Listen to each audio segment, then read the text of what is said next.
Hello, dear learners.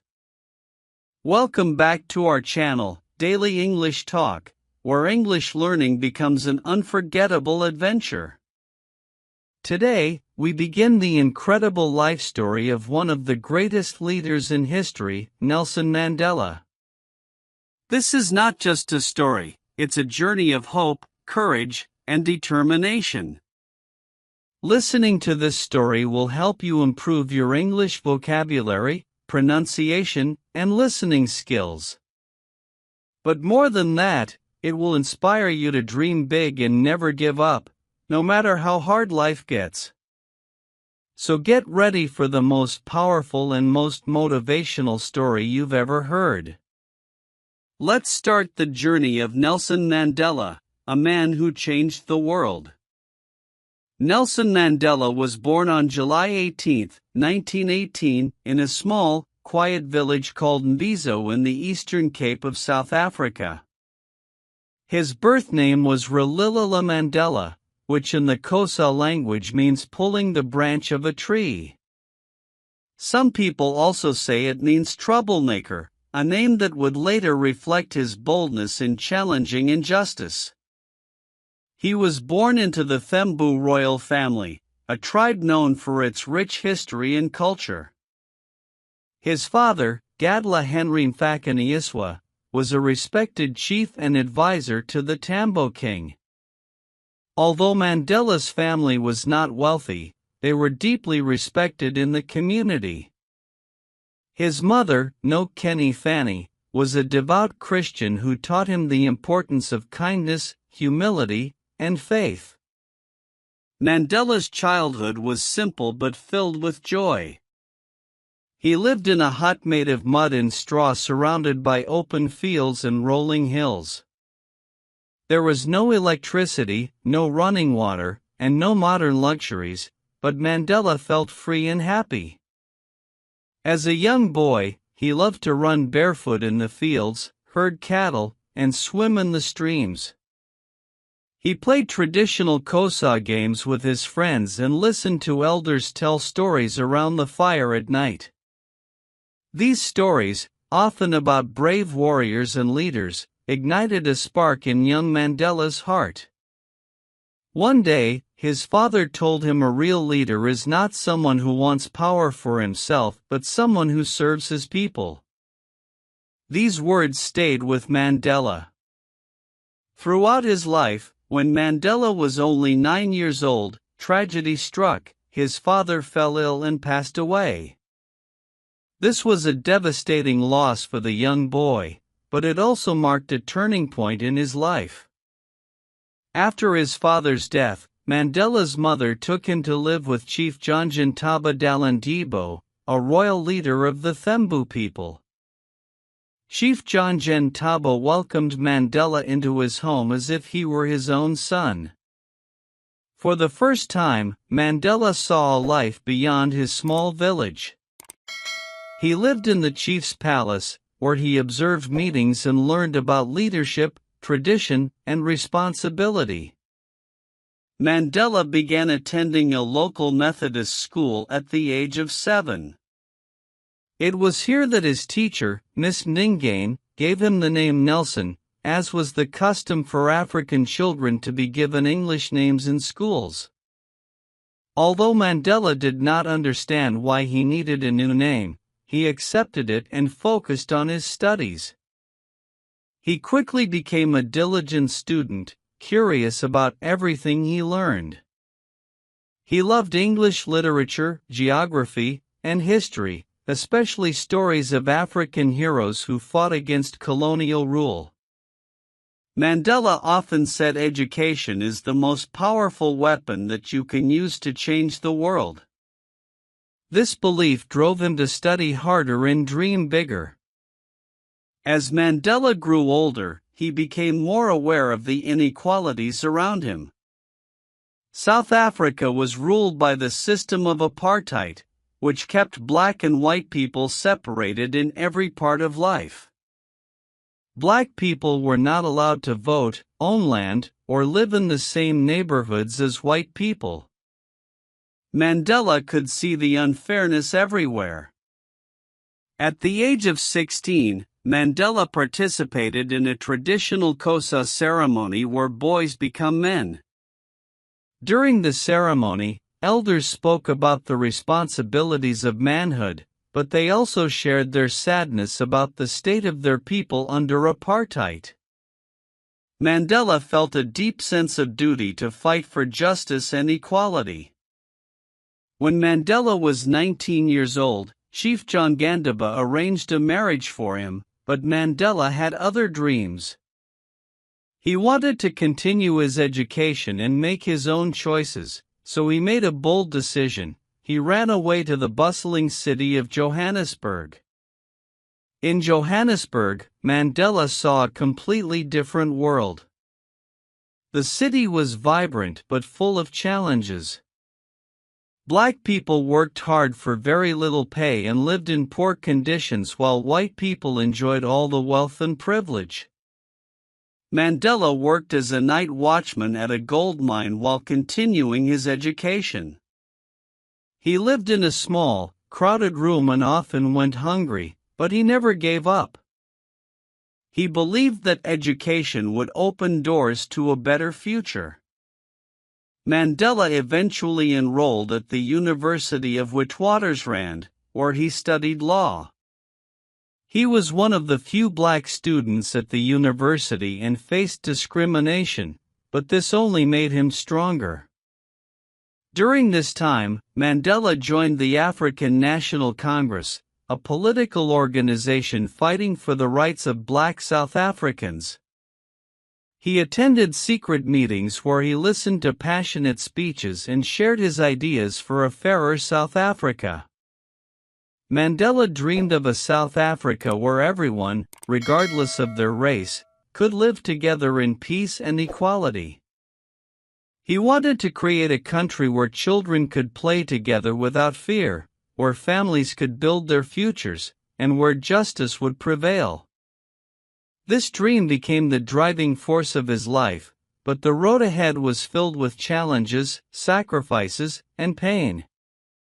When Mandela arrived in Johannesburg, he was just a young man full of dreams.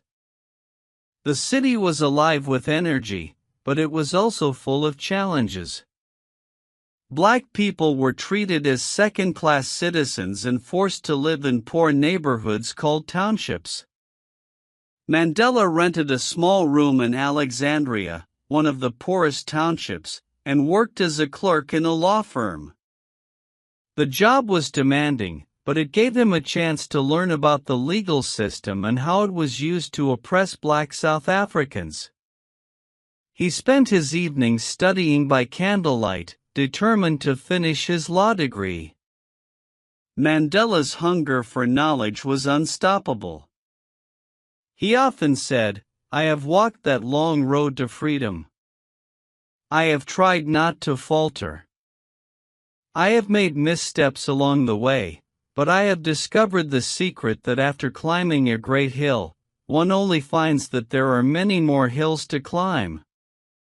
The ANC had existed for many years, but Mandela and a group of young activists believed it needed a fresh approach. They formed the ANC Youth League, which focused on mobilizing young people to fight against apartheid. Mandela's speeches were powerful and passionate. He spoke about justice, equality, and the need for action. People admired his courage and vision. One of his most famous lines was, "It always seems impossible until it's done," while working with the ANC. Mandela met a beautiful and intelligent woman named Evelyn Tokomaze. Evelyn was a nurse, and she shared Mandela's dream of a better South Africa. They got married in 1944 and started a family. Mandela was a loving husband and father, but his commitment to the struggle often kept him away from home. Mandela's personal life was not easy. He had to balance his responsibilities as a father with his role as a leader. He once said, there is no passion to be found in settling for a life that is less than the one you are capable of living. In 1948, the South African government introduced new apartheid laws, making life even harder for black people. These laws dictated where black people could live and work and even whom they could marry. Mandela and his colleagues in the ANC knew they had to act. Mandela helped organize peaceful protests, strikes, and marches. He believed in nonviolent resistance inspired by the teachings of Mahatma Gandhi. Thousands of people joined the movement, risking their jobs, homes, and even their lives, but the government responded with violence.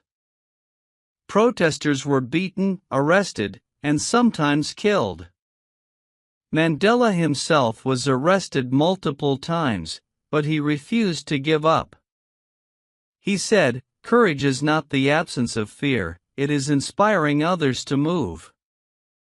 Beyond it, despite the challenges, Mandela achieved one of his biggest dreams. He became a lawyer.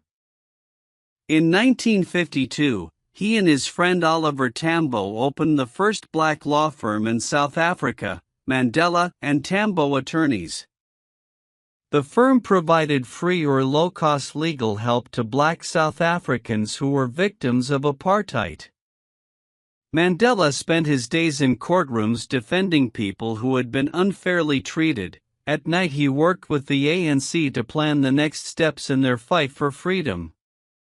In 1960, a tragic event changed the course of Mandela's life.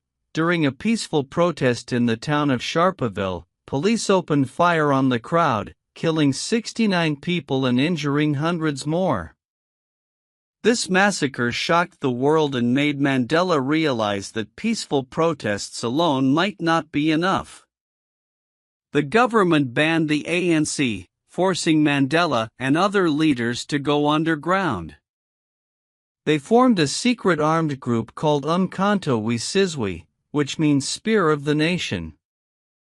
Mandela said their goal was not to harm people but to sabotage government structures that upheld apartheid. Nelson Mandela became a wanted man. He traveled across South Africa in disguise, organizing protests and recruiting people for the struggle. He also traveled to other countries to gain support for the fight against apartheid. During this time, Mandela became known as the Black Pimpernel because he was so good at evading capture, but his life was full of danger. He couldn't see his family, and he knew that every day could be his last as a free man. In 1962, Mandela was arrested and charged with sabotage, treason, and attempting to overthrow the government. He used his trial as a platform to speak out against apartheid. In his famous speech, he said, "I have fought against white domination, and I have fought against black domination. I have cherished the ideal of a democratic and free society in which all persons live together in harmony and with equal opportunities. It is an ideal that I hope to live for and to achieve, but if need be, it is an ideal for which I am prepared to die." Mandela was sentenced to life imprisonment and sent to Robben Island, a bleak prison off the coast of Cape Town. Life in prison was harsh. Mandela was forced to do hard labor in a limestone quarry. He lived in a tiny cell with no bed and only a thin mat on the floor. The guards were cruel, and Mandela was allowed only one visitor and one letter every 6 months, but Mandela refused to be broken. He used his time in prison to study, reflect, and plan. He even learned the Afrikaans language to understand his enemies better. He also taught younger prisoners about leadership and the importance of staying hopeful. Mandela said, "I am fundamentally an optimist. Whether that comes from nature or nurture, I cannot say. Part of being optimistic is keeping one's head pointed toward the sun and one's feet moving forward as the years pass. Mandela became a symbol of hope for millions of people around the world. Protests against apartheid grew stronger both inside and outside South Africa. World leaders and organizations called for Mandela's release, but the South African government refused. When Mandela was imprisoned, many thought his fight was over, but the truth was his imprisonment became the spark that ignited a global movement. Mandela spent 27 long years in prison, most of them on Robben Island. Every day was a test of his patience and willpower. The guards tried to humiliate him, but Mandela remained dignified. The work was grueling, but he kept his spirit strong. He once said, "I realized that courage was not the absence of fear, but the triumph over it. The brave man is not he who does not feel afraid but he who conquers that fear." During those years, Mandela became more than a prisoner, he became a symbol of the fight against injustice. Around the world, people chanted, "Free Nelson Mandela." His name was whispered in schools, sung in protests, and carried on banners while Mandela was in prison. South Africa became a nation under siege. The apartheid government faced increasing protests, strikes, and international sanctions. Countries refused to trade with South Africa. Famous musicians like Stevie Wonder and Bob Marley dedicated songs to Mandela even in prison. Mandela's leadership was felt. He secretly communicated with other ANC leaders and even began negotiations with the apartheid government. Mandela understood something crucial to truly win. South Africa needed peace, not revenge. On February 11, 1990, the world watched as Nelson Mandela walked out of prison. He was 71 years old, his hair gray but his spirit unbroken. His first words were, "I stand here before you not as a prophet but as a humble servant of you, the people." Today, the time for healing of wounds has come, the time to build is upon us. The streets erupted in celebration. People danced, cried, and cheered. Mandela's release was not just his freedom, it was the first step toward a free South Africa. After his release, Mandela faced a tough question: how could South Africa heal after so much pain? Many people wanted revenge, but Mandela preached forgiveness. He met with the very people who had oppressed him and worked with them to build a new nation. He said, "Resentment is like drinking poison and then hoping it will kill your enemies." Mandela became the leader of the ANC and began working toward South Africa's first democratic election. His goal was simple but powerful: a South Africa where everyone, black, white, Indian, and colored, had equal rights. In 1994, history was made. For the first time, all South Africans, regardless of race, could vote. People stood in long lines, some for hours, to cast their votes. On April 27, 1994, Nelson Mandela was elected the first black president of South Africa. His inauguration was a moment of pure hope. Leaders from around the world attended. Mandela said in his speech, "Never, never, and never again shall it be that this beautiful land will again experience the oppression of one by another." South Africa had a new beginning, and Mandela was at the heart of it. As president, Mandela focused on uniting the country. One of his most famous acts was supporting South Africa's rugby team, the Springboks, during the 1995 Rugby World Cup. Rugby was traditionally seen as a white man's sport, but Mandela wore the Springbok jersey and stood alongside the team, showing that unity was possible. This act of reconciliation was immortalized in the movie Invictus. The title came from a poem Mandela loved, which ends with the lines, "I am the master of my fate, I am the captain of my soul." After serving one term as president, Mandela stepped down in 1999, proving that true leaders know when to let go of power. He spent his later years advocating for peace, education, and the fight against poverty and HIV/AIDS.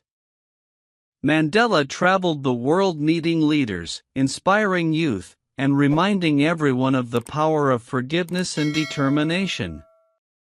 On December 5, 2013, Nelson Mandela passed away at the age of 95. The world mourned the loss of a giant. Millions of people attended his memorial, including presidents, celebrities, and ordinary citizens whose lives he had touched. Mandela's legacy is not just in South Africa but in every corner of the globe. He taught us that no matter how dark the road, no matter how high the mountain, hope and perseverance can change the world.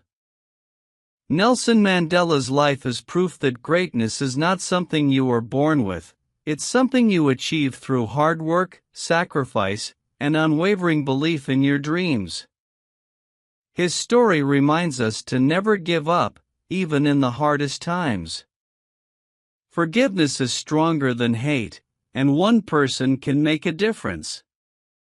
Nelson Mandela's life is a testament to the power of determination, patience, and forgiveness. He spent 27 years in prison for a cause he believed in, and when he was released, he could have chosen revenge or anger, but instead, he chose peace. He showed the world that even in the darkest moments, we can still choose the light of hope and love. Mandela's journey was not easy. There were many times when he could have given up, many times when life seemed impossible, but he kept moving forward. He knew that change wasn't easy, but he believed that small steps could make a big difference. He showed us that we don't have to be perfect, but we must never stop trying in every challenge he faced, whether it was in the streets of South Africa or in the cold cells of prison. Mandela always remembered his dream of a free, equal, and peaceful world, and even though his fight was long, it wasn't just about him. He fought for the future of his children, his grandchildren, and for the generations to come. Mandela said, "I never lose. I either win or learn." This shows us that failure is not the end of the road. Every time we fall, we can rise again. Every mistake is a chance to learn, to grow, and to become stronger. No matter how many times life knocks us down, we can always stand up and keep going. His life teaches us that no matter where we come from or what we face, we all have the power to make a difference. We can be leaders even in the smallest ways. It doesn't matter if we're not famous or powerful like Nelson Mandela. Every kind word, every act of kindness, every moment we stand up for what's right, these things matter. Mandela's story is a story for everyone. It shows that no matter how hard life gets, we have the strength to keep moving forward. You have the power to overcome any obstacle. You are stronger than you think. So, remember Nelson Mandela when you feel like giving up. Think about the hardships he faced and the struggles he endured, but most importantly, think about how he kept going. He didn't let anything stop him, and neither should you. Your dreams are worth fighting for, and you have everything inside you to achieve them. Mandela's journey wasn't just about changing South Africa. It was about changing the world, and he did. He inspired millions, and his message will continue to inspire for generations to come. So take his story to heart and never forget that with hope, love, and determination, you can make the world a better place. In Mandela's words, the greatest glory in living lies not in never falling, but in rising every time we fall. This is where we end the story of Nelson Mandela, but his legacy lives on in all of us. Remember, you have the power to overcome any challenge, no matter how impossible it seems. Thank you for joining me on this journey. If you feel inspired, share Mandela's story with others. Together, we can carry forward his message of hope, unity, and freedom. Don't forget to like, comment, and subscribe to our channel for more powerful stories like this.